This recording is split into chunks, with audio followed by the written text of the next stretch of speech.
Orang ini membungkus kepalanya dengan sehelai kain putih menyerupai selendang. Mengira orang tengah bersemedi, maka Wiro melangkah dengan hati-hati, berputar dan sesaat kemudian sampai di hadapan orang tua itu.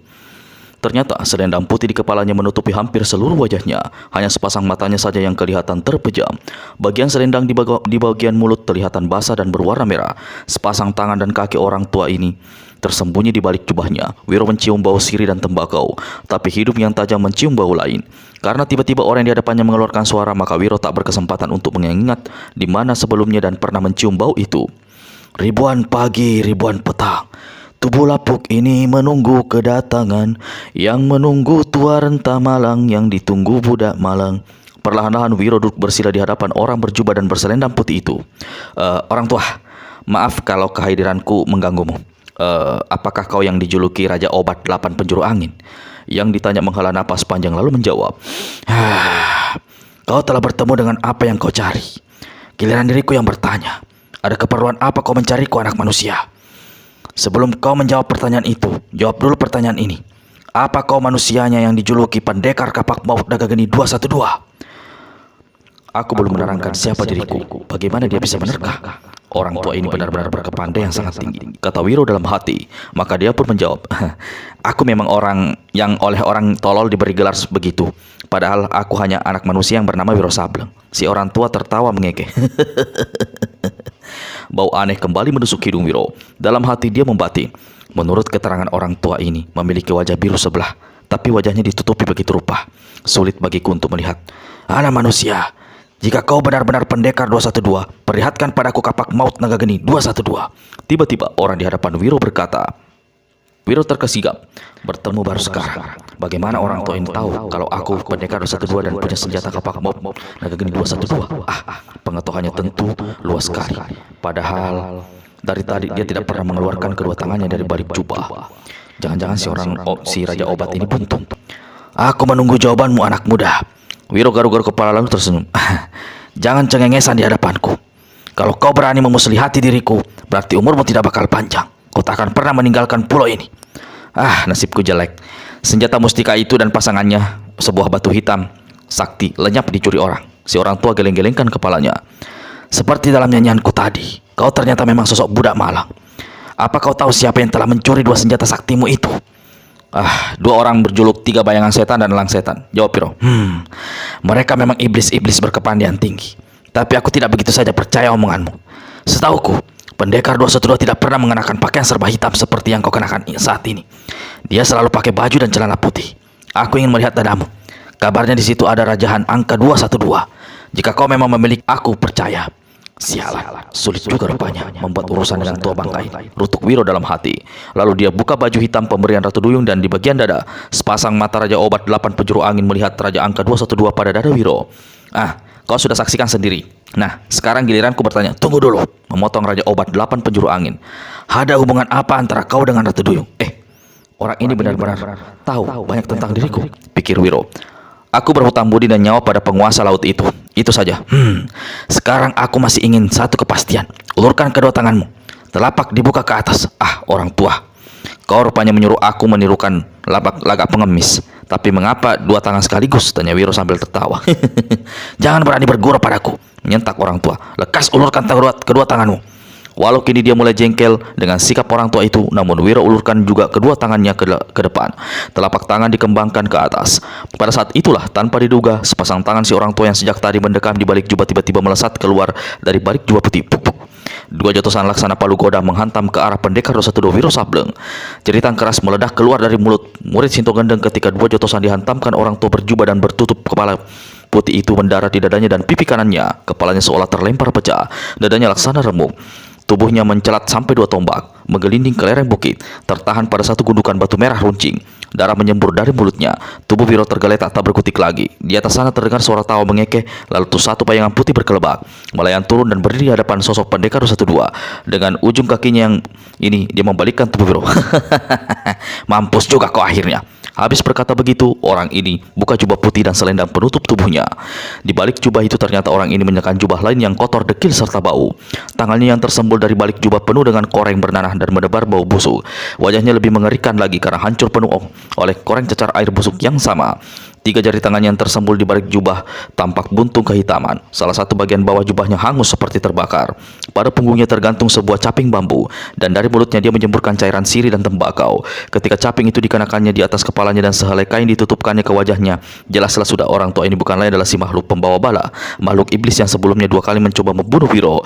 Sambil tertawa-tawa dan menjambak rambut pendekar 212, lalu enak saja dia menyeret Wiro ke arah timur pulau. Hampir 50 tombak menyeret makhluk pembawa bala hentikan langkahnya di satu bagian pulau di mana terdapat satu batu rata berukuran 2 kali 2 tombak.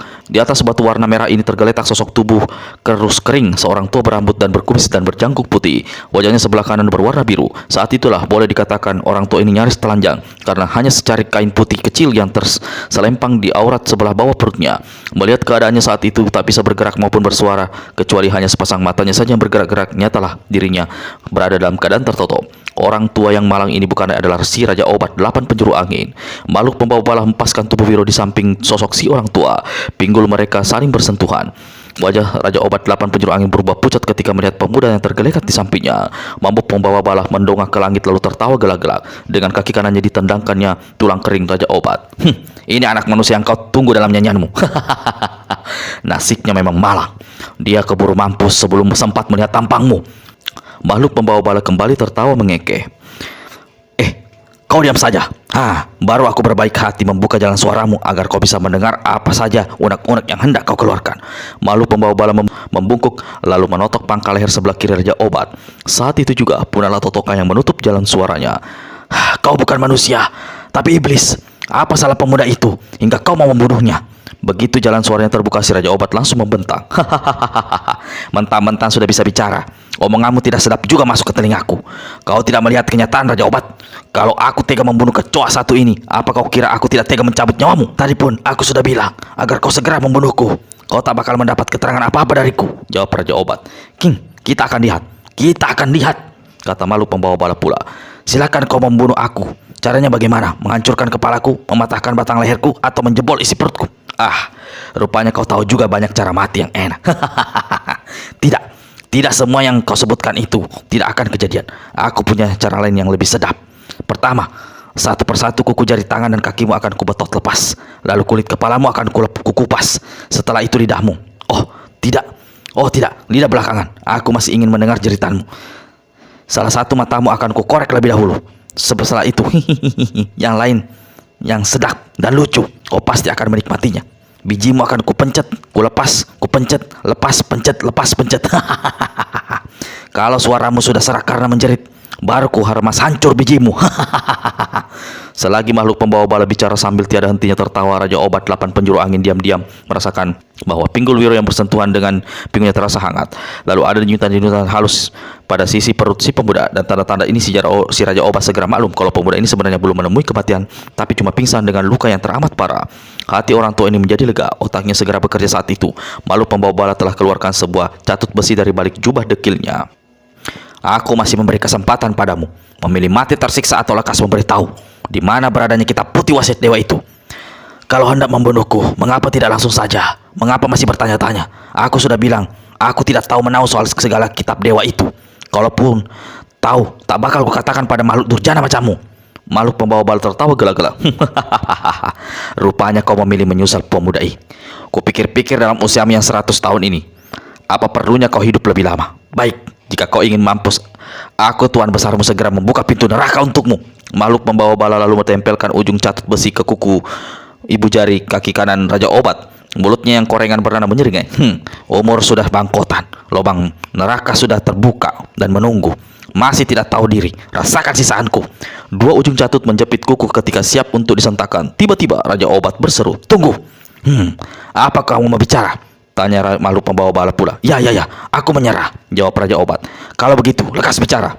Katakan di mana beradanya kitab putih wasiat dewa itu. Baik. Tapi untuk mengetahuinya tak bisa diterangkan begitu saja. Aku harus melakukan sesuatu. Aku harus melihat di alam gaib baru bisa membaca dan mengatakan. Jangan berani menipuku. Terserah padamu. Jika kau tak percaya aku tak bisa melakukan apa yang kau minta. Apa yang hendak kau lakukan? Apa kau tidak bisa langsung mengatakan? Tidak. Aku harus meminta petunjuk lari alam gaib lewat asap batu merah. Asap itu asap batu merah. Apa itu asap batu merah? Jika dibacakan mantra dan ditebarkan bubuk batu merah ke udara, maka akan dapat petunjuk di mana beradanya kitab sakti itu. Petunjuk tak bisa didapatkan cepat, tergantung bagaimana alam gaib menerimanya. Aku tak bisa percaya, kata makhluk pembawa bala seraya berdiri lalu melangkah mondar-mandir. Kalau begitu, bunuh aku sekarang saja. Raja Obat seolah benar-benar pasrah dan tidak takut sama sekali. Setan! Memaki makhluk pembawa bala seraya tendang rusuk Raja Obat hingga orang tua ini mengeluh tinggi dan mengerjit kesakitan. Baik, aku akan lepaskan totokanmu. Tapi jika kau berani memusli hatiku, kau akan mampus lebih cepat. Ancam makhluk pembawa bala, lalu dia membungkuk dan lepaskan totokan di tubuh si orang tua. Begitu totokan di tubuhnya lepas, Raja Obat bangkit dan duduk bersila. Dengan sehelai kain putih ditutupinya auratnya sebelah bawah, lalu dia rangkapkan kedua tangan di depan dada. Sebelum pejamkan mata, dia memberitahu, aku akan bersamadi sambil merapal mantra. Cepat lakukan! Bentak makhluk pembawa bala seraya berkaca pinggang dan mengawasi Raja Obat lalu pejamkan kedua matanya. Mulutnya yang berisi sirih dan tembakau berkomat kamit tiada henti. Makhluk pembawa bala menunggu tidak sabaran. Tak serang berapa lama, orang tua ini buka kedua matanya. Orang di depannya segera menghardik. Kau sudah tahu di mana letak kitab itu? Harap bersabar, jawab Raja Obat pendek. Lalu tangan kanannya diulurkan ke depan. Dengan dua jari tangannya dicungkilnya dua buah batu merah di hadapannya. Pecahan batu merah itu kemudian diremasnya hingga hancur menjadi bubuk. Selagi perhatian makhluk pembawa bala tertuju pada tangan kanannya, perlahan Raja Obat turunkan tangan kiri ke bawah. Dua jari mencungkil batu merah di ujung lututnya. Seperti dengan tangan kanan tadi, pecahan batu merah diremasnya hingga berubah jadi bubuk. Sementara mulutnya terus berkomat kamit. Pertunjukan apa yang hendak diperlihatkan jahanam ini padaku? Rutuk makhluk pembawa bala semakin tidak sabar. Mulut si orang tua tiba-tiba terbuka, lalu terdengar suaranya bercucap. Alam gaib, akan kusebarkan persembahan sebagai imbalan. Beri petunjuk padaku. Beri petunjuk padaku di mana letaknya kitab putih wasiat dewa. Persembahan harap dibalas dengan petunjuk agar seimbang budi di alam gaib. Perlahan-lahan Raja Obat angkat tangan kanannya. Bubuk batu merah yang ada di dalam genggamannya disebarkan ke udara. Maka di tempat itu bertaburlah bubuk yang berubah menjadi asap merah, yang beberapa lamanya ada bau aneh yang menindih bau busuk tubuh makhluk pembawa bala. Untuk beberapa lamanya, pulau pemandangan si makhluk tertutup oleh lapisan asap merah. Pada saat itulah, dengan cepat Raja Obat gerakan tangan kirinya ke samping. Begitu dia berhasil menyentuh mulut pendekar 212, bubuk batu merah yang ada di dalam genggamannya disumpalkannya ke dalam mulut sang pendekar. Lalu dengan ujung jarinya ditotoknya urat besar leher si pemuda. Bubuk batu merah larut dan masuk ke dalam tenggorokan Wiro, terus masuk ke dalam perutnya. Aku mendengar suara orang tercekik. Tiba-tiba makhluk pembawa bala berteriak. Dia mulai curiga. Itu suaraku batuk karena kemasukan debu batu merah. Jangan berani buka suara lagi dan jangan bergerak di tempatmu. Kalau tidak, semua bisa buyar dan aku tidak akan dapat petunjuk dari alam gaib. Makhluk pembawa bala meskipun marah terpaksa menutup mulut dan tak bergerak dari tempatnya, berdiri sekitar 5 langkah di hadapan Raja Obat yang berada bersila di atas batu merah. Pada saat bubuk merah masuk ke dalam tubuhnya, terjadilah hal luar biasa. Tubuh pendekar 212 yang saat itu menderita luka dalam yang amat parah dalam keadaan tak berbeda dengan orang yang sedang sekarat, diserang oleh satu aliran sakti hawa sejuk. Setelah mengalir ke seluruh jalan darahnya, hawa ini berkumpul pada bagian dada, pada bagian yang kena hantaman makhluk pembawa bala. Saat itulah Wiro perlahan-lahan kembali siuman. Pipi kanan dan dadanya menjijit sakit. Lalu dirasakannya hawa sejuk aneh menyengat dadanya. Rasa sejuk mendadak berubah menjadi sengatan hawa panas luar biasa. Mulut pendekar 112 terbuka lebar hendak berteriak karena kesakitan, tapi tidak ada suara yang keluar. Dia coba menggerakkan tangan untuk memegang dada, tak bisa. Sadarlah murid Sinto Gandeng kalau saat itu dirinya berada dalam keadaan tertutup. Dia coba melirik ke samping. Dari udara dilihatnya ada tebaran asap merah menutupi pemandangan. Lalu telinganya mendengar suara orang meracau sambil membaca mantra. Aku ingat betul. Makhluk pembawa bala yang menghantamku dengan tiba-tiba aku pingsan. Sekarang berada di mana diriku ini? Asap aneh di depanku itu siapa pula yang sedang membaca mantra? Berbagai pertanyaan muncul dalam hati pendekar 212. Perlahan-lahan sengatan hawa panas lenyap. Hawa sejuk kembali muncul di sekitar dada. Tapi tidak berapa lama karena hawa sejuk bergerak mengalir menuju ke atas, naik ke kepala Wiro, mengarah ke pipi kanannya yang saat itu bengkak besar hingga matanya hampir tertutup. Di sebelah dalam ada bagian tulang pipinya yang retak. Wiro merasa kepalanya seperti dipanggang ketika tiba-tiba hawa sejuk lenyap berganti dengan hawa panas yang menghantam laksana sambaran petir. Kalau saja dirinya tidak tertotok saat itu, niscaya jeritanya setinggi langit. Gila, apa yang terjadi dengan diriku?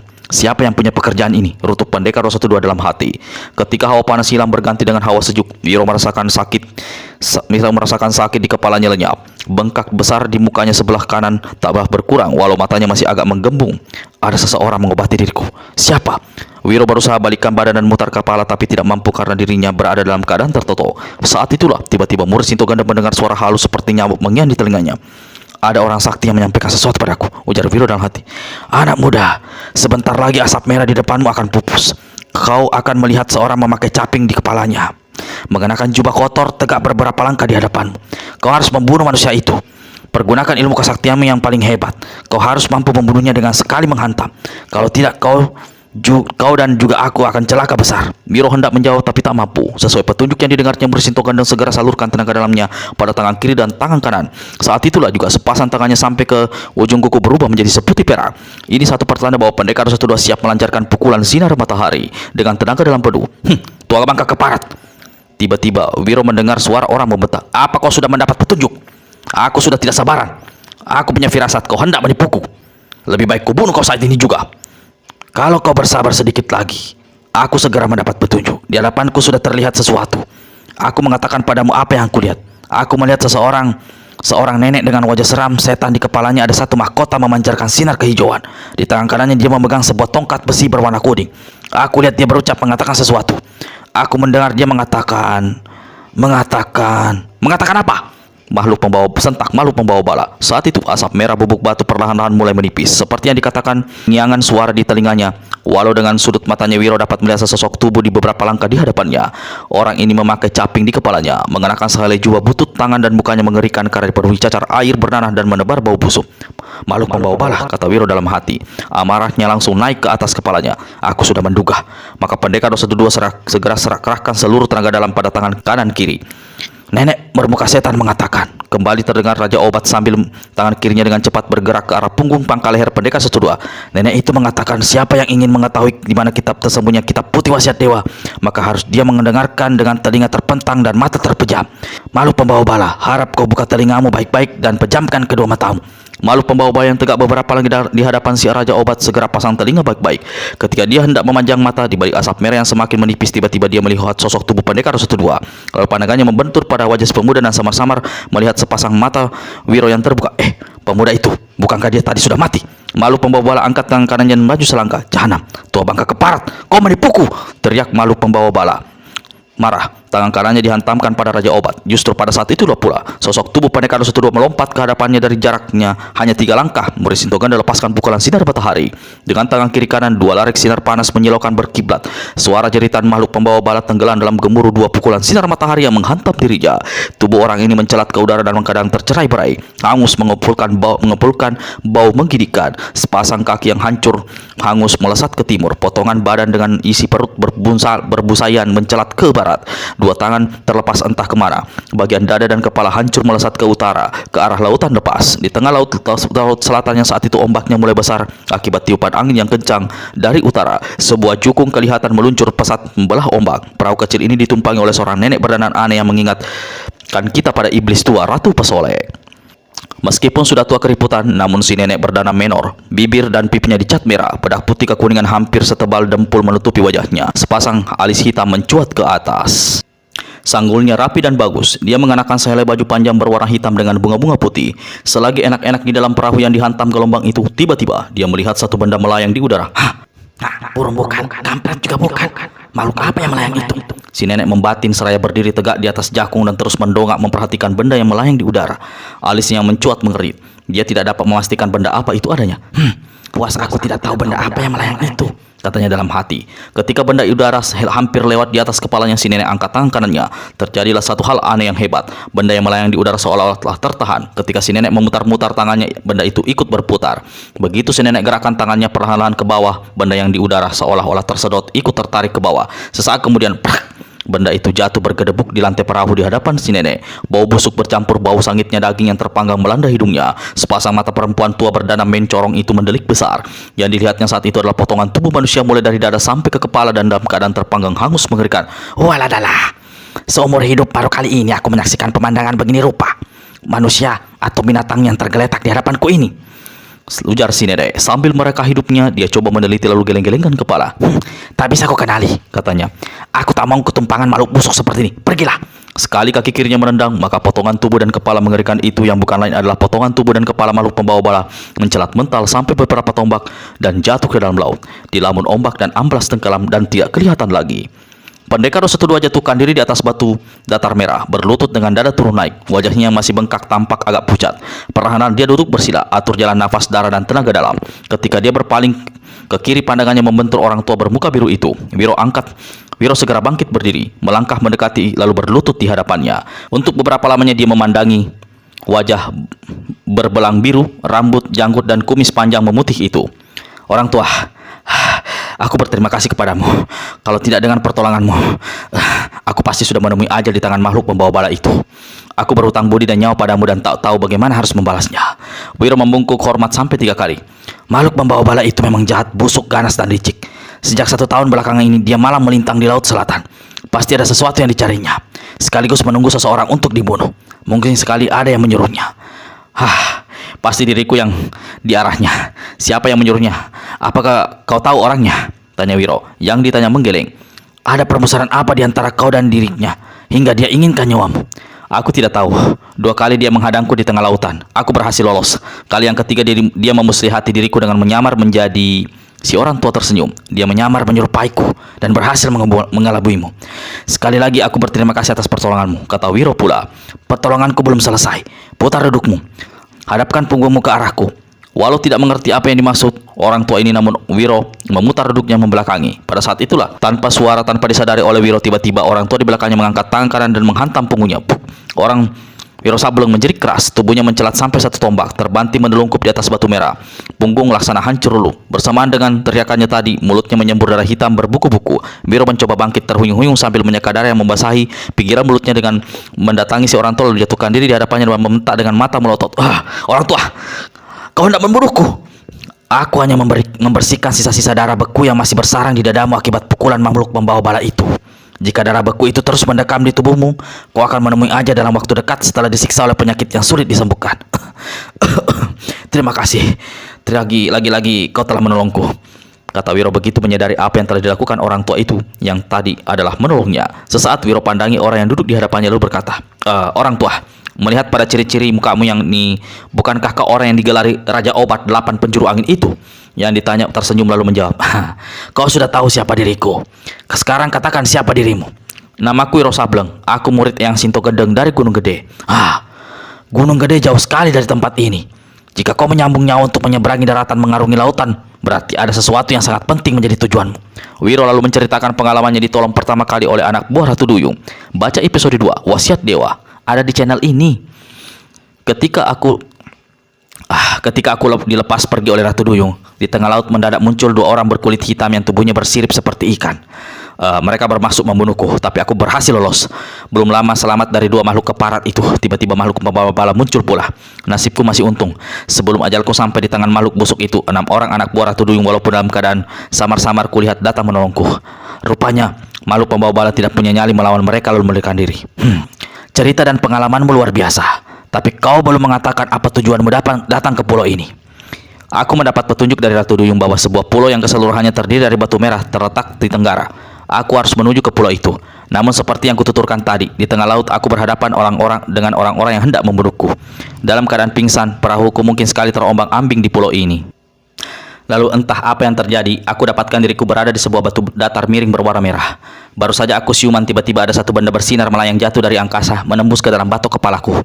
Setelah itu aku seperti ditelan waktu. Aku melihat satu jalinan kisah seperti satu mimpi yang panjang.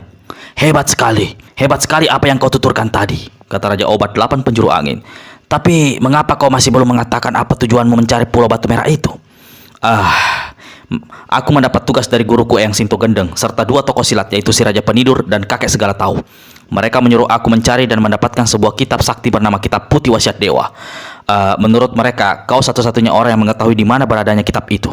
Raja Obat 8 penjuru angin tertawa.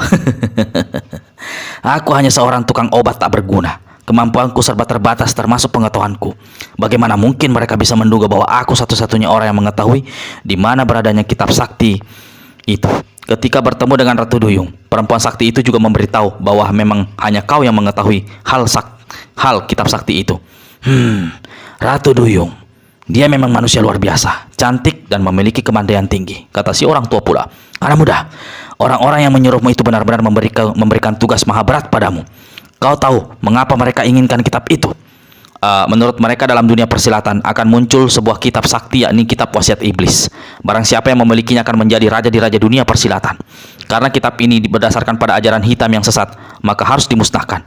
Hanya ilmu yang terkandung dalam kitab putih wasiat dewa yang sanggup mengalahkan kitab kesaktian kitab wasiat iblis. Kini kitab itu kabarnya sudah jatuh ke tangan seorang sakti, sesat dan jahat, yaitu Pangeran Matahari. Untuk pertama kalinya Raja Obat 8 penjuru angin meludah membuang campuran sirih dan tembakau yang ada dalam mulutnya ke atas batu merah yang di sampingnya. Beuh. Anehnya, cairan itu seolah meresap ke dalam batu. Sesaat kemudian lenyap tak berbekas. Anak muda, selama 70 tahun aku memencilkan diri di pulau ini. 70 tahun? Mengulang Wiro Sableng sambil menatap dekat-dekat wajah ke orang tua. Lalu dia memandang berkeliling pulau. Sejauh mata memandang hanya batu berbukitan dan pegunungan merah yang tampak. Sama sekali tidak satu tumbuhan pun yang kelihatan. 70 tahun memencilkan diri. Siapa sebenarnya si Raja Obat ini? Pemberontak yang dikejar-kejar lalu lari ke sini. Begitu Wiro membatin. Dia tidak tahu kalau sebenarnya si orang tua adalah seorang pangeran. Makhluk membawa bala dan dirimulah adalah dua orang terakhir yang mendatangi pulau ini setelah 70 tahun. Kau bisa bayangkan, sekian lama aku tidak pernah meninggalkan pulau. Bagaimana mungkin aku mengetahui segala urusan dunia persilatan di luar sana, termasuk kitab yang kau katakan itu? Jadi, seru Wiro lalu terdiam. Hanya matanya saja yang memandang besar dan tak berkedip pada Raja Obat yang duduk bersila di hadapannya dengan air muka tidak berubah. Jadi kau sama sekali benar-benar kau tidak mengetahui tentang kitab putih wasiat dewa itu? Mendengarnya pun baru sekali ini, jawab Raja Obat. Wiro menarik napas panjang, lalu plak.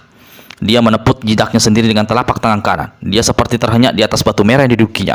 Dalam hati, dia setengah mengerutuk, setengah menyumpah. Celaka. Percuma aku jauh-jauh menyambung nyawa. Lebih baik mati saja agar tidak kecewa sebesar ini. Saking kesalnya, Wiro garuk-garuk kepalanya hingga rambutnya gondrong aut-autan. Kemudian dia memandang pada si Raja Obat tak berkedip. Satu hal teringat dalam benaknya. Jangan-jangan si muka belang ini Raja Obat palsu pula dan hendak memuslihatiku. Pikir pendekar 1-2. Raja Obat, ujar Wiro pula. Saat pertama kali aku menginjakkan kaki di pulau ini, aku mendengar suara orang menyanyi. Bukankah kau yang menyanyi itu? Si Raja Obat tidak menjawab, hanya menatap Wiro dengan air muka tidak berubah. Namun sesaat kemudian dia bertanya, "Mengapa kau bertanya begitu?" Tidak apa-apa, jawab murid Sinto Gendeng. Suara yang menyanyi jelek tak enak didengar. Lebih bagus suara kalian rombeng diberi batu lalu digoyang-goyang. Wiro melirik. Dilihat paras belang si orang tua agak berubah sedikit. Dalam hati Wiro tertawa. Rasakan kau, karena batunya aku sindir. Lalu dia meneruskan. Tapi bait-bait dalam nyanyian itu mengingatkan aku akan sesuatu. Sesuatu apa? Tanya Raja Obat. Bahwa berdusta atau memuslihati orang itu hanyalah pekerjaan manusia-manusia culas seperti makhluk membawa bala yang sudah kojor itu. Tak layak dilakukan oleh orang-orang yang dianggap mempunyai kepentingan untuk berbudi baik dan menolong sesamanya. Aku ingat pada seorang biksu di kota raja. Ucapanmu hampir bersamaan dengan biksu itu. Kau punya bakat jadi biksu. Raja Obat lalu tertawa gagah. Menjadi biksu, menjadi pemuka agama atau tokoh silat, ataupun hanya seorang rakyat jelata sepertiku sama saja. Seseorang tidak dipandang dari siapa dirinya, tapi dari apa yang dikatakannya dan apa yang dilakukannya, jawab Wiro pula. Lalu dia melirik lagi. Kembali lihatnya tampang si Raja Obat yang belang biru itu berubah. Rasakan, maki Wiro dalam hati. Anak muda, bait-bait dalam nyanyian itu setauku tidak ada sangkut pautnya dengan apa yang kau ucapkan. Nah, kata Wiro dalam hati seraya menyeringai. Secara tidak langsung dia mengakui bahwa memang dialah si penyanyi. Tapi biar saja, aku tidak mau membuatnya malu. Sambil menggaruk kepalanya, Wiro kemudian berkata, Raja Obat, nyanyian yang kudengar itu seolah-olah menceritakan tentang seorang tua renta yang telah puluhan tahun menunggu kedatangan seorang budak malang. Pertemuan dengan budak itu adalah akhir penantian datangnya satu harapan bahwa dia akan kembali menghadap Yang Maha Kuasa tanpa beban batin. Aku berharap akulah yang budak malam dalam nyanyian itu dan kaulah orang tua gagah yang melakukan penantian. Raja Obat 8 penjuru angin menatap wajah pendekar 1-2 beberapa ketika lalu tertawa gala-gala. Wiro, dalam sikap bodohmu ternyata kau adalah seorang yang cerdik. Memang aku telah menunggumu sekitar 70 tahun yang lalu. 70 tahun yang lalu? Ulang Wiro dengan nada tidak percaya dengan mata membesar. Gila, saat itu aku masih belum lahir. Jadi angin pun rasanya belum. Raja Obat tertawa. 70 tahun lalu ada dua kejadian yang tak pernah kulupakan. Pertama, kedatangan seorang utusan kerajaan bernama Lawung Geni meminta obat untuk putri Siril Baginda yang juga adikku lain ibu. Terkejutlah Wiro mendengar keterangan Raja Obat itu. Jadi kalau begitu kau adalah seorang pangeran? Katanya si orang tua hanya tersenyum kecil. Sri Baginda mengucilkan diriku karena malu mempunyai seorang anak bermuka cacat seperti ini. Selama bertahun-tahun aku dibuang di sebuah hutan. Aku hidup sendirian hanya berteman alam, tumbuhan dan binatang. Ibuku jatuh sakit. Jiwanya terguncang hebat. Diam-diam dia meninggalkan kawasan istana tanpa seorang pun mengetahuinya. Saat ini kurasa dia sudah tidak ada lagi. Aku ikut sedih mendengar kisahmu. Lalu bagaimana kau bisa menjadi seorang ahli dalam ilmu pengobatan? Tanya Wiro pula. Tuhan memberi petunjuk. Allah memberi jalan. Selama di hutan aku mengetahui dan mempelajari beberapa bahwa akar pepohonan, kulit dan daun tumbuhan, darah dan daging, serta kulit binatang masing-masing mempunyai daya pengobatan yang ajaib. Di hutan aku bisa memaklumi karena hutan mengandung 1001 macam obat jika manusia memang mau menyelidiki. Tapi di pulau ini seperti yang aku lihat sama sekali tidak ada pohon, tumbuhan apalagi binatang. Tuhan menjadikan obat bukan hanya pada tumbuhan dan hewan, tapi juga dari batu. Dengan batu merah di pulau inilah aku menyembuhkan adik perempuanku dari kelumpuhan. Juga dengan batu merah pula aku menolongmu hingga luka dalammu yang parah bisa sembuh dan tulang pipimu yang retak bisa bertaut kembali. Luar biasa. Batu bisa dijadikan obat. Bagaimana caranya? Tanya Wiro terheran-heran. Kalau tidak melihat sendiri, memang sulit mempercayainya, sahut Raja Obat. Lalu dengan dua tangannya ditusukkannya batu di depannya hingga pecah berkeping-keping. Diambilnya satu kepingan batu yang lancip dan tajam. Dengan gerakan tak terduga Raja Obat lalu menorehkan batu itu ke lengan pendekar 212 hingga Wiro berseru kaget dan kesakitan. Darah mengucur dari daging lengannya yang terkoyak. Apa yang kau lakukan? Teriak Wiro. Kau ingin membuktikan bahwa batu bisa dijadikan obat, bukan begitu? Tapi kau bukan mengobatiku, malah mencelakai, teriak Wiro lagi. Tenang saja si Raja Obat ambil dua pecahan batu merah, lalu diremasnya hingga kepingan batu merah itu menjadi hancur 100 bubuk. Bubuk batu merah ini kemudian ditebarkannya di atas goresan luka pada lengan Wiro. Asap tipis mengepul dari luka itu. Ketika asap lenyap, luka di lengan Wiro telah bertaut kembali. Yang terlihat hanya tebaran bubuk merah. Begitu si Ranto menyapu bubuk merah itu, terlihatlah keadaan lengan Wiro seperti semula seolah tak pernah terluka sedikit pun. Bukan main, kau memang hebat dan pantas menyandang gelar Raja Obat 8 penjuru angin, memuji Wiro seraya bergaruk-garuk kepala. Sekarang, apakah kau masih tak mau menceritakan perihal kitab wasiat dewa itu? Orang tua di hadapan Wiro tersenyum. Kau pandai mengatur jalan percakapan, tapi akhirnya kau tetap pada tujuan semula. Aku suka padamu anak muda. Aku hanya berkisah satu kali, jadi kau dengar baik-baik. 70 tahun yang silam, menurut Raja Obat 8 penjuru angin, sesosok tubuh buntung tanpa tangan dan kaki terdampar di Pulau Batu Merah lewat sebuah terowongan di bawah pulau. Menurut taksiranku, orang itu berusia hampir sama denganku, yaitu sekitar 30 tahun. Melihat kepada kulit dan wajah, aku yakin dia berasal dari Tiongkok. Orang Cina. Wiro ingat pada penuturan Ratu Buyung yang langsung saja memotong. Ratu Buyung pernah mengatakan padaku, orang Cina itu adalah Ki Ho Kui, murid Kanjeng Sri Ageng Musalamat yang bergelar Tiat Tau Hou alias harimau kepala besi. Raja Obat tersenyum. Selain keterangan Ratu Duyung, apakah kau ingat dengan apa yang terjadi dengan dirimu sebelumnya? Di luar sadarmu kau tenggelam dalam alam gaib masa 70 tahun yang lalu. Betul sekali. Dalam aneh itu aku melihat segala sesuatunya seolah-olah aku berada di dalamnya. Bahkan aku melihat Jenderal Suma bercinta polos-polosan dengan kekasih gelapnya yang bernama Lou Bienniao, yang bergeral Cui Hun Hui Mo alias iblis terbang pencabut nyawa. Hal-hal yang agak serongok, rupanya melek baik-baik dalam benakmu anak muda, menyindir Raja Obat hingga Wiro hanya bisa mesem-mesem sambil garuk kepala. Si orang tua lantas melanjutkan penuturannya. Aku berusaha mengobati luka pada 4 anggota badan yang buntung dan memasukkan bubuk batu merah ke dalam mulutnya. Satu hal menarik perhatianku. Pada dada orang Cina ini ada terikat sebuah kitab. Mungkin terbuat dari daun lontar. Aku sempat membaca tulisan pada sampul kitab. Di situ tertulis kitab putih wasiat dewa. Murid Sinto Gendeng hampir teronjak mendengar keterangan si Raja Obat. Apa yang kemudian terjadi? Apa yang kau lakukan? Tanyanya. Sesuatu yang tak terduga terjadi sekonyong-konyong. Aku belum sempat turun memasuki lubang di ujung terowongan itu. Tiba-tiba terjadi satu hempa dahsyat. Batu merah di dasar lubang terowongan rengkah. Sosok Ki Ho Kui itu amblas ke bawah. Setauku di bawah sana ada sebuah terowongan lagi. Dia pasti jatuh ke sana. Raja Obat. Kata Wiro dengan suara bergetar. Jadi kau tak sempat mengambil kitab putih wasiat dewa yang kau lihat tadi terikat di dada Ki Ho Kui? Orang itu menggeleng. Aku juga tak mungkin menolong Ki Ho Kui karena dia amblas di celah batu di dasar lubang terowongan secara aneh bertaut kembali setelah terjadi gempa berikutnya. Jadi kitab sakti itu ikut amblas bersama sosok Ki Ho Kui? Tanya Wiro dan tak perlu menunggu jawaban. Untuk kedua kalinya murid Sinto Gendeng ini seperti terhenyak. Raja Obat, selama 70 tahun mendekam di pulau ini, apakah kau mengetahui kalau Ki Ho Kui masih hidup atau sudah mati di dasar terowongan batu sana? Apakah kau tak pernah menyelidik dengan masuk ke dalam laut lalu mencari terowongan kedua itu? Sebentar lagi aku akan membawamu ke mulut terowongan yang bermuara di lautan itu. Kau akan saksikan sendiri apa penghalangnya. Di laut sekitar terowongan atas maupun bawah, siang dan malam selalu berkeliaran ikan-ikan hiu penyantap daging manusia. Jangan-jangan orang itu sudah menemui ajalnya, kata Wiro perlahan. Putuslah harapannya untuk mendapatkan kitab putih wasiat dewa. Tubuhnya terasa lemas, pandangannya kosong, lalu dia berpaling pada Raja Obat. Orang tua, seperti kusaksikan, tak ada pohon, tak ada tumbuhan pulau ini. Selama 70 tahun kau berada di sini, kau hidup bahkan apa? Rezeki dari Tuhan selalu ada bagi setiap hambanya, jawab Raja Obat. Ombak melempar berbagai macam ikan ke mulut terowongan. Binatang-binatang itulah yang jadi setampanku. Maksudmu kau panggang dulu atau bagaimana? Tidak ada api di pulau ini, tidak ada kayu untuk pemanggang. Jadi kau makan mentah-mentah? Raja Obat tersenyum. Tidak ada makanan paling sedap di dunia ini selain makan ikan mentah yang segar. Tenggorokan pendekar sudah jadi turun naik mendengar ucapan itu. Kulihat tenggorokanmu turun naik, seleramu menitik rupanya mendengar nikmatnya ikan mentah. Justru aku seperti mau muntah, jawab Piropulus. Raja Obat tertawa mengekeh. Justru kau akan segera mencobanya, anak muda. Kecuali kalau kau ingin berpuasa selama kau berada di sini. Aku akan berusaha mencapai terowongan tempat Ki Hokui berada. Raja Obat menarik napas dalam lalu berkata, puluhan tahun berada di sini, aku telah berulang kali mencoba hal itu. Lewat mulut terowongan di dalam laut selalu gagal karena terhalang oleh ikan-ikan hiu buas. Pernah ku mencoba untuk membobol dari atas sini agar jalan tembus ke terowongan di bawah sana, namun sia-sia saja. Jari-jari tanganku tak mampu melakukannya.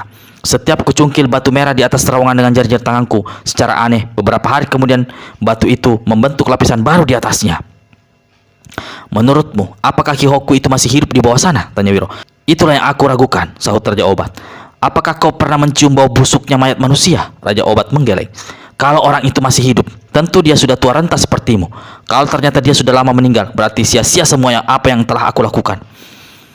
Kau memiliki ilmu pukulan hebat. Bagaimana kalau kau mencoba membobol terowongan sebelah atas agar bisa tembus ke terowongan sebelah bawah? Akan aku coba. Baiknya sekarang saja. Tapi, Raja Obat, apakah kau tidak kedinginan hanya menutupi tubuhmu dengan sehelai kain sekecil itu? Aku sudah terbiasa di alam pulau ini. Namun untuk sopan, biar aku mengambil pakaian dulu. Aku tahu kau tak suka memandang tubuh tua kurus kering seperti jerangkong ini. Lain halnya kalau aku seorang gadis berwajah cantik dan punya badan mulus. Raja Obat membawa Biro ke sebuah lekukan batu. Di dalam lekukan batu itu terletak sebuah peti terbuat dari besi yang bagian luarnya sudah karatan. Terdengar suara berkerekatan. Ketika penutup peti dibuka, dalam peti itu Raja Obat mengeluarkan sebuah jubah putih yang langsung dikenakannya. Dari sini dia membawa Biro ke pertengahan pulau batu di mana terdapat satu lubang yang merupakan ujung sebuah terowongan. Dasar lubang digenangi air dan beberapa ekor ikan sebesar ibu jari di kaki kelihatan berkeliaran kian kemari. Itu makananku, kata Raja Obat sambil menunjuk pada ikan-ikan itu. Nah, kau sudah siap? Apa yang harus aku lakukan? Tanya Wiro. Kerahkan tenaga dalam penuh. Lepaskan pukulan saktimu yang paling hebat. Hantam dasar lubang itu. Di bawah sana ada sebuah lubang yang merupakan ujung terowongan di mana Ki Hokui berada.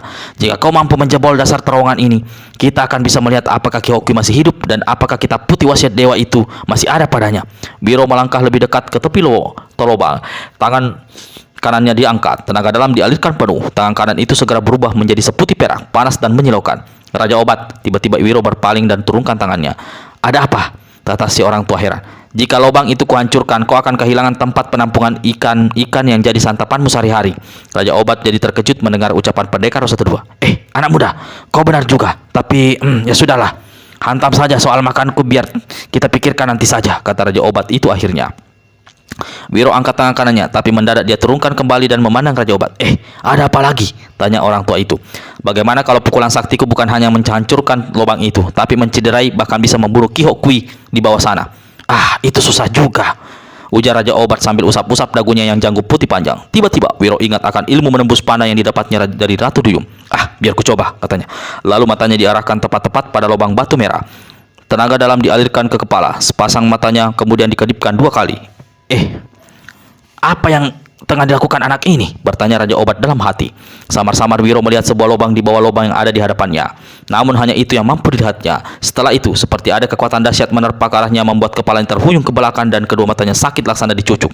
Kau barusan melakukan apa? Tanya Raja Obat. Wiro hanya menggelengkan kepalanya, hatinya bimbang. Namun saat itu didengarnya Raja Obat berkata, kau mau melakukan atau tidak? Tidak ada jalan lain untuk mengetahui apakah orang itu ada di terowongan kedua atau tidak. Terserah padamu anak muda, tugasku sudah selesai memberi petunjuk. Wiro garu-garu kepala. Tadi aku memang tidak melihat apa-apa dalam lubang kedua. Namun mungkin saja Ki Hokui berada dalam terowongan itu. Tak jauh dari lubang itu. Bagaimana Wiro? Raja Obat bertanya dengan nada mendesak. Baiklah, aku terpaksa melakukan. Kalau orang Cina itu sampai mati oleh pukulan saktiku, dosanya biar kau yang tanggung. Apa?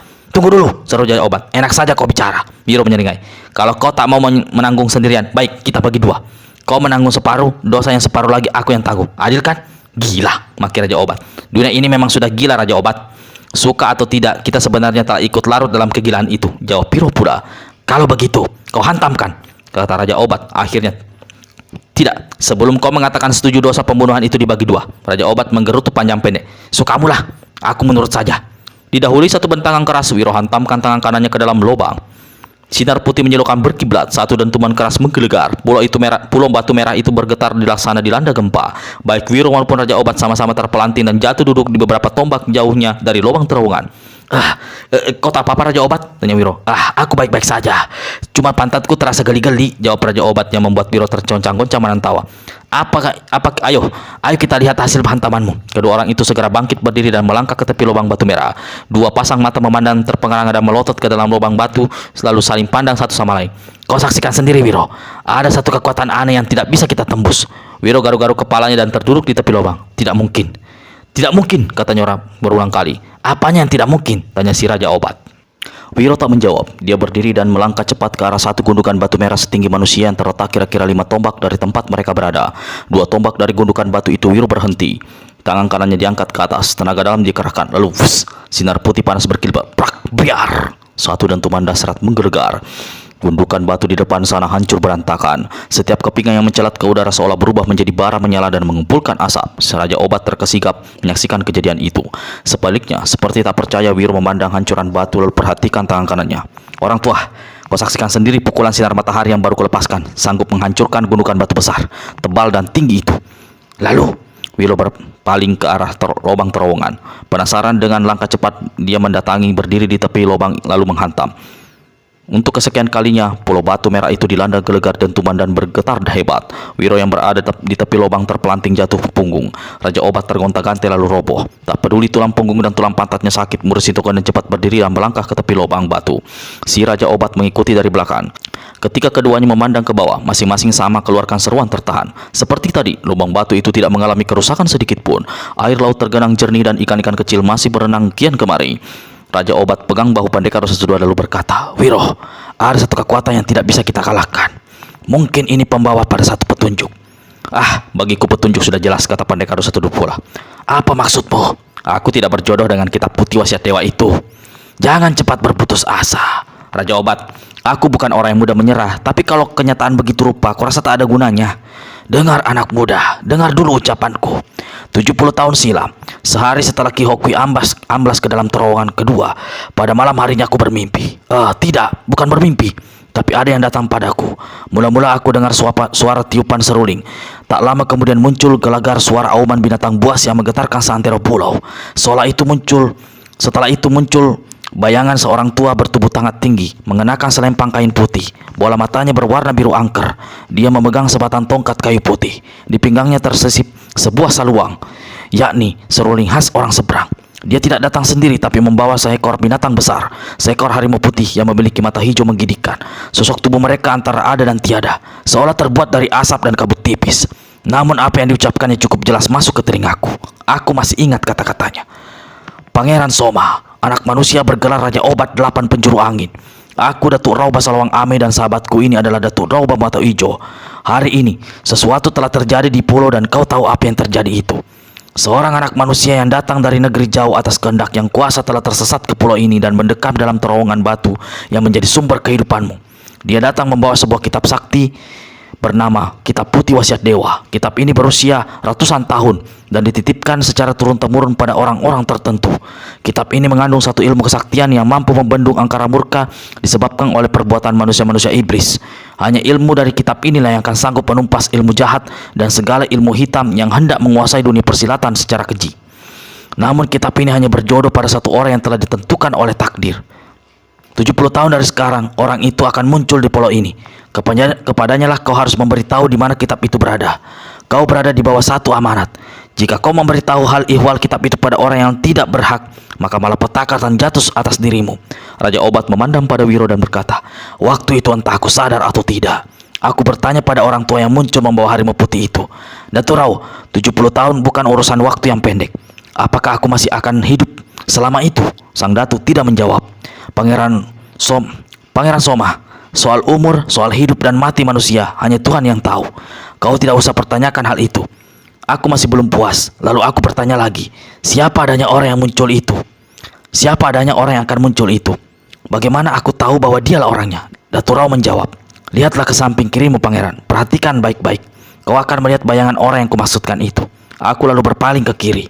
Tiba-tiba saja seperti dalam kabut, aku melihat sosok seorang pemuda kekar berambut gondrong, mengenakan pakaian serba hitam. Bajunya tidak terkancing tiupan angin menyingkapkan pakaiannya, dan aku melihat ada 3 raja di dadanya, angka 212. Sosok yang kulihat itu adalah dirimu, Wiro. Ketika tadi pertama kali aku melihat kau, aku tahu bahwa memang kaulah yang orang yang ditunggu selama kurun waktu 70 tahun itu. Sebelum pergi, Datuk Rao Basalawang Amem mengajarkan sebuah nyanyian padaku. Aku menyanyikan lagu itu pada saat ini, pada saat aku mengetahui kedatanganmu di pulau ini. Bagaimana kau bisa mengetahui kedatanganku? Tanya Wiro ingin tahu. Datuk Rao yang juga memberikan sebuah benda aneh padaku. Katanya pada saat itu aku mengetahui kau akan datang. Batu itu harus aku letakkan demikian rupa, lalu merapal satu bacaan, lalu berseru tinggi. Terbanglah tinggi membumbung angkasa, melayanglah turun menukik bumi. Cari dan dapatkan anak manusia penerima 8 sabda dewa. Di dalam dirimu ada petunjuk, di dalam dirinya ada kekuatan untuk menangkal malapetaka. Ingat, hanya ada satu kekuatan dan satu kekuasaan di 8 penjuru angin, Gusti Allah, tempat semua kekuatan itu berpulang menjadi satu. Batu sakti pembawa batu pembawa petunjuk. Terbanglah tinggi membumbung angkasa, melayanglah turun menukik bumi. Cari dan dapatkan anak manusia penerima 8 sabda dewa. Wiro ternganga mendengar ucapan si orang tua sambil memegangi lengan Raja Obat. Dia berkata, Aku ingat. Waktu itu hari baru berganti malam dan aku baru saja sadar dari pingsan. Sebelum aku memang mendengar lalu ada nyanyian-nyanyian aneh. Sebelumnya memang aku mendengar ada nyanyian aneh. Kau yang bernyanyi. Lalu belum sempat aku berdiri, tiba-tiba aku berdiri, tiba-tiba di angkasa aku melihat ada sebuah benda bercahaya melayang turun cepat sekali, laksana kilat. Kukira bintang jatuh. Aku jadi kaget setengah mati karena menyadari benda bercahaya itu jatuh ke arahku, masuk ke dalam batok kepalaku. Aku menjerit. Sekujur tubuhku terasa dingin bukan kepala, seolah aku dipendam di dalam gunung es. Ketika aku siuman, ada beberapa keanehan. Luka di keningku sembuh dengan sendirinya. Lalu aku sadari penuh. Dengan pinsangku aku melihat apa yang terjadi di daratan Tiongkok masa 70 tahun lalu, sampai akhirnya Ki Hokui dibantai secara keji dan mencebur masuk ke dalam laut tak jauh dari pulau ini. Raja Obat anggukkan kepala beberapa kali lalu berkata, Kedatanganmu telah diketahui dalam mimpiku malam tadi. Aku melihat satu ombak besar bergulung menuju pulau batu merah ini. Di atas ombak aku melihat sosok dirimu. Dari mimpi itu aku sudah maklum bahwa kau akan segera datang di tempat ini. Itu sebabnya dari pagi aku sudah duduk menunggu sambil melantukan nyanyian yang diajarkan Datuk Rao Basalawang Ame. Raja Obat hentikan keterangannya. Dia menatap pada pemuda yang duduk di hadapannya. Sejurus kemudian dia berkata lagi, Kau tadi menyebut 8 sabda dewa. Dalam kemunculannya 70 tahun lalu, Datuk Rao juga menyebutnya. Apa kau ingat unsur-unsur yang ada dalam sabda itu? Wiro mengangguk. Coba kau sebutkan, kata Raja Obat pula ingin menguji. Tanah, air, api, udara, bulan, matahari, kayu, dan batu. Si orang tua tersenyum lalu mengangguk-angguk. Hebat, kau bisa mengingat semua. Datuk Rao pernah memberitahu padaku, tapi otakku tak setajam otakmu. Aku selalu lupa 8 sabda itu. Apalagi kalau disuruh menyebut sesuai urut-urutannya. Wiro menghela napas panjang. Anak muda, kau tampak gelisah, tapi juga masih ada bayangan putus asa pada wajahmu. Kau berulang kali mengatakan kitab itu berjodoh padaku, tapi buktinya aku ataupun kau tak mampu berbuat apa-apa. Rasanya lebih baik aku meninggalkan tempat ini. Mungkin aku perlu minta petunjuk lebih jauh dari tua-tua dunia persilatan.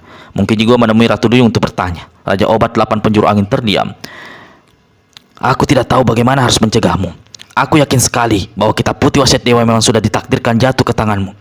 Sesuai dengan petunjuk gurumu dan 2 tokoh silat yang kau katakan itu, juga amanat Datuk Rao. Yang kau perlukan hanyalah bersabar dan mencari jalan, mencari akal. Bersabar telah menjadi bagianmu. Kau telah bersabar selama 70 tahun menunggu kedatanganku. Mencari jalan, mencari akal, ada baiknya juga menjadi bagianmu. Wiro, bersabar telah menjadi bagianmu. Kau telah bersabar selama 70 tahun menunggu kedatanganku. Mencari jalan, mencari akal, ada baiknya juga menjadi bagianmu. Wiro, apa jadinya kalau kitab sakti itu sampai jatuh ke tangan orang lain? Tugasmu adalah mendapatkan kitab itu untuk menyelamatkan dunia persilatan. Apa yang kau ucapkan barusan memang betul orang tua. Tapi aku dapat mengukur kemampuanku sendiri. Aku tak dapat mungkin mendapatkan kitab itu. Jika sampai jatuh ke tangan orang lain, maka itu adalah takdir yang sebenarnya. Aku mohon maaf dan aku merasa lebih baik pergi saja. Baru saja Wiro berkata begitu, tiba-tiba ada satu suara merdu terdengar di udara antara desauan angin laut. Kita belum saling bertemu dan tatap muka. Mengapa buru-buru hendak meninggalkan pulau yang indah ini? Raja Obat dan Wiro sama-sama terkejut, serta merta keduanya palingkan kepala.